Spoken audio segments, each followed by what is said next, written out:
atteignant Marseille. Au moment où je vous parle, c'est la bataille. Il faut comprendre que c'est une guérilla que mène le bataillon de marins-pompiers. Je suis partie, mais en urgence, quoi, avec les flammes. Il y a des maisons qui ont brûlé de partout, hein. Tout a commencé aux alentours de 11h avec un départ de feu au Pen Mirabeau qui a conduit vers 13h à la fermeture de l'aéroport de Marseille-Provence. Cet incendie est parti d'une voiture qui s'est embrasée au bord de l'autoroute et compte tenu de la violence du vent, eh bien, ça a sauté l'autoroute et à partir de ce moment-là, c'est très difficile de le maîtriser.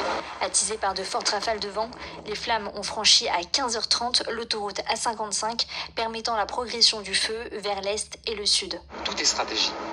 La vitesse du vent, l'hygrométrie, la tombée de la nuit. Vers 16h, l'incendie a fini par gagner la périphérie de Marseille, aux portes du 16e arrondissement et du quartier de l'Estac. C'est le bordel, les pompiers ont tout donné de la tête, on est là pour les aider, et on est tous unis.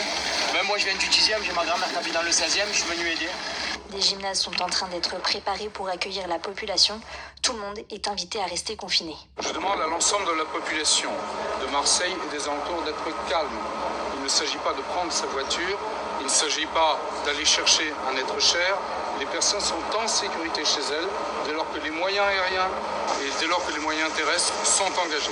À 16h30, un autre départ de feu s'est déclaré à Belcoden, au nord-est de Marseille. J'ai vu que la fumée rentrait, j'ai commencé à arroser. C'est comme si on faisait rien en fin de compte, parce que l'eau, elle s'évapore. Au fur et à mesure, c'est des arrosages de jardin, quoi. Et après, le feu est venu derrière chez nous, et là, voilà. Maintenant, on est ici, on ne sait même pas la maison où elle est. En 5 heures, l'incendie avait parcouru 700 hectares. Pour le moment, 4 Canadair, un Dash et un hélicoptère bombardier d'eau sont mobilisés. Plus d'une dizaine d'habitations qui ont été atteintes par le feu. 9 pompiers ont été intoxiqués. La saison commence très très mal pour nous. Ça ne nous est jamais arrivé, je pense. Les conditions